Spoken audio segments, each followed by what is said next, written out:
Here's a check of today's top headlines, the news you need to know before you head out the door.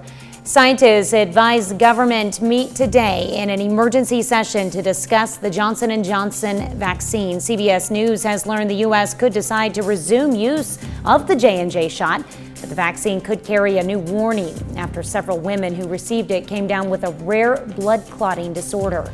As many as 10 million doses have been sitting unused since last week. A Missouri Senate Budget Committee votes against funding the voter-approved Medicaid expansion. The budget panel voted 7-7 on a Republican-sponsored proposal that would have set money aside to pay for the program. The tied vote means the proposal failed. Missouri voters last year amended the state constitution to extend government health care to thousands more low-income adults. But now the legislature is arguing over whether to pay for it.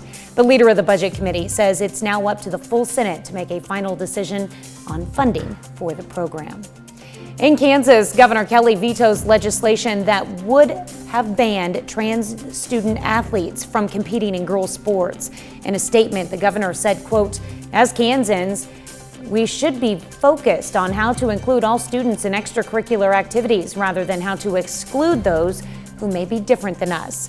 Kansas is an inclusive state and our laws should reflect our values. This law does not do that."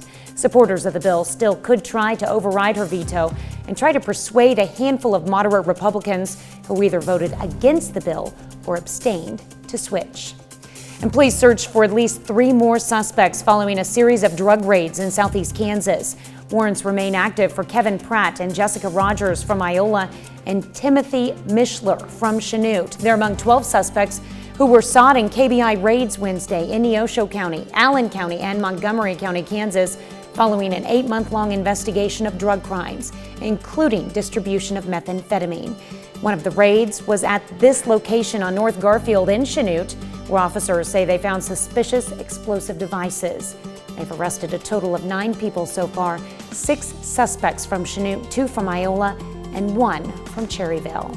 That's a check of today's top headlines, the news you need to know before you head out the door. As our temperatures for a Friday morning range from the high 40s to the low 50s, that's about a 15 to 16 degree bump up from what we had just 24 hours ago. No threat of breaking any record lows today. Isn't that a welcome saying? Skywatch storm trackers are remaining clear. We're going to pick up some scattered shower activity. Not going to be anything to write home about here as we get through Friday morning. And really most of the 4 states staying on the dry side right now. But we know that is subject to change by the end of today and headed into Saturday.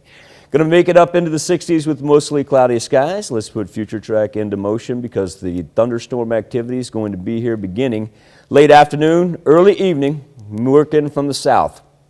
Good band of heavy rain right there is going to bring us anywhere from 1.5 to 2.5 inches of accumulation before it's all said and done on Saturday. That's going to pack some thunder and lightning with it as well. And as it progresses up from the south and then moves to the east, it's going to last us all the way in to Saturday morning. Eventually clears off on Saturday. Saturday afternoon is actually going to be pretty nice. Mid-60s sunshine and then a great looking Sunday with mid-70s and more sunny skies. We'll be back right after this.